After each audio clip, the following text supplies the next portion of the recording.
This is my Ender 3 Max, and in this video I'm going to do a quick review and comparison with the original Ender 3.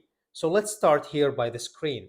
You have this nicer color screen. It is not a touch screen, but is much nicer than the default original Ender 3.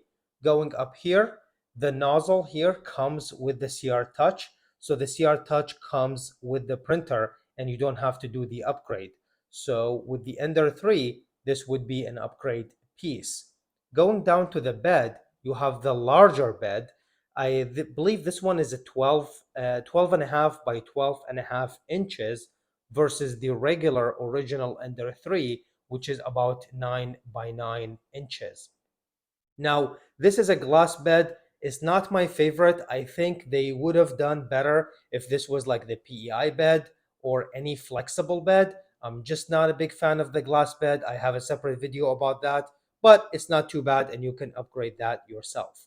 Let's go down here and you can see these knobs. So for the belt, uh, with the original default Ender 3, the tighten the belt or loosen the belt, you have to kind of mess with the screws and everything. With this one, you have these knobs and you can easily adjust the tightness of the belt. So I really love that.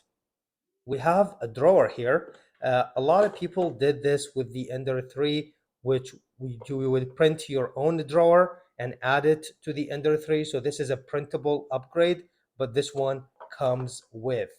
So going down on this side, we have the filament holder. So you can see this is next to the bed and it's on the side of the printer.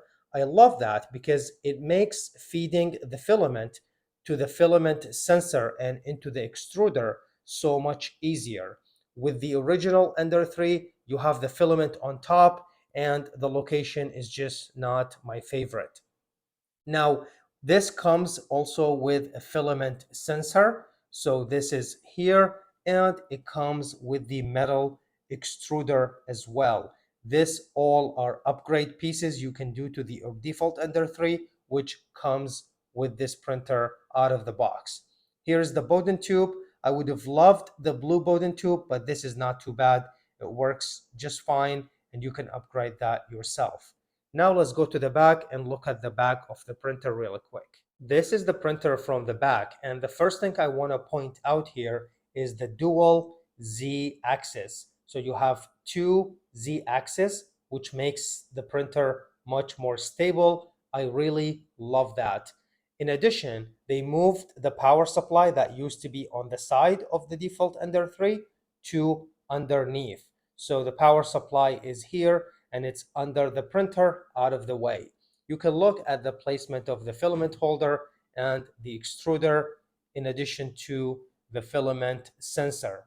Really love it. I think it's a nice upgrade from the regular default Ender 3, although that one is not bad and I've done a lot of upgrades to that other printer, but I just wanted to do a quick review of this Ender 3 Max.